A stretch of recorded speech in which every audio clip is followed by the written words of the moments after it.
Gracious Creator, the cornerstone lies in the northeast corner, between the north, the place of darkness, and the east, the place of light. Thus it reminds us that we are ever to be progressing from darkness to light, from ignorance to knowledge. This week's episode of the Cornerstone podcast is the first part of a three-part series presented by Worshipful Brother Douglas Evans III, Grand Historian of the most worshipful Prince Hall Grand Lodge of Georgia, on the history of Freemasonry in the Atlanta metro area. In the first part, Brother Evans discusses the Prince Hall Grand Lodge located at 330 Auburn Avenue in Atlanta, its relationship to the SCLC, and the origin of several Atlanta area lodges.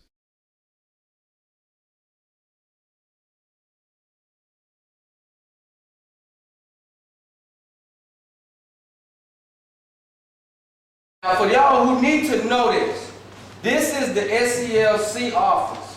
This is the building that the National Parks been trying to get their hands on for the last 20 years. Because this is where Dr. King's office was. And as you can see, it's not in the original shape that it was about maybe 5 years ago, I think, when we turned this into the Boom Boom. And destroyed it. But at any rate, this was where civil rights basically came out of. This was the headquarters of the civil rights movement. This used to be a Eastern Star and a Masonic room. So in the 50s, they realized they didn't have enough space. They renovated the building. So we go outside, I'm going to show you all how when they renovated it. So you all did not meet in the back until the 50s. Okay.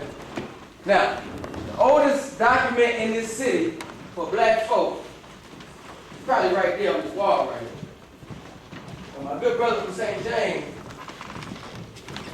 do you know who was charter member down there? Three?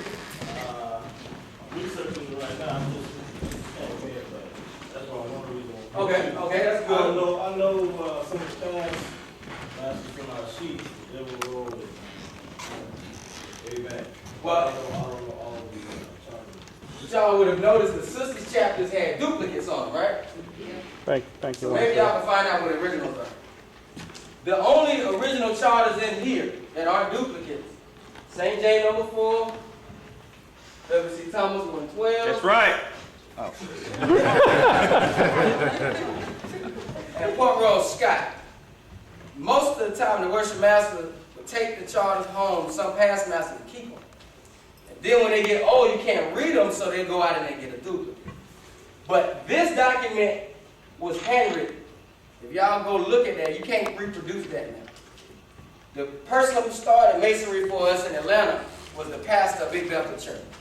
His name was Francis J. Peck. And that was in 1871.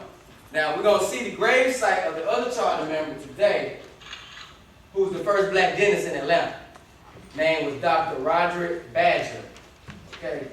The thing about Badger that was so interesting was the white dentist got mad because he was getting so much business.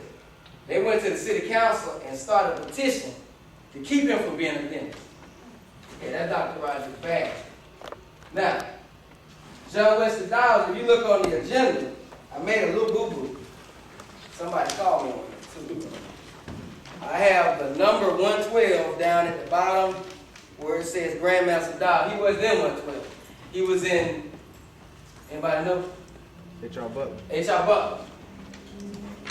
That's why that charter starts, it should be 1930. Well, anyway, this is really a duplicate, so I really don't know if they put it on there correct. But the initial lodge was called Rising Sun Lodge number 23.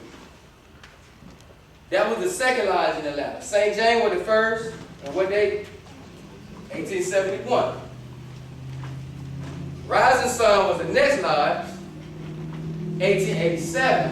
And then anybody know Gate City right after that in 1887? Can anybody tell me why it was Gate City Lodge and why it was Gate City Chapel? Anybody know? Okay. Everybody heard of Gate City Bar Association? Gate City Drugstore. Anybody know what Gate City is? Okay, good. That's why we're here. Gate City is another name for Atlanta. The reason they called that Gate City at the time was because the railroad was the gateway to the South. Railroad went from Tennessee to South Carolina. And everything in Atlanta was referred to as Gate City. The Lawyers Association here is called Gate City Bar Association. There's a Gate City Nursery, I think off of Cascade. So you still see the name Gate City. That's why it's Gate City Royal Arch Chapter. That's the York Rite Mason. Gate City Order of the Eastern Star. All was started by the same people. Okay? Gate City Lodge was started by the other Grand Lodge. A lot of people didn't know that. It was started by a pastor, because the pastors ran this whole block. The pastor's name was William H. Tillman, who was the pastor that built Wheat Street Baptist Church. You could not name a lodge after a person. The lodge initially was called Tillman number 19, and then they changed it to Gate City number 42. All right? So that's the second pastor that started the lodge down here. The third lodge that started down here, we said, was after Rising Sun was Gate City. The fourth lodge was Plymouth Rock, 1891. Fifth lodge, and for me the most important lodge, was Crystal Lodge number 112. And the reason that was important because the charter members ran the city. W.C. Thomas was the first black marshal for the Northern District. Henry Rucker was the first black businessman to rent office space up the street. And we're going to see his gravesite today. And he was the first person black to collect taxes for the IRS. Now, before we get out of this room, anybody have any questions about those lodges or chapters that we just briefly went over? Okay, good. Everybody ready to take it on outside?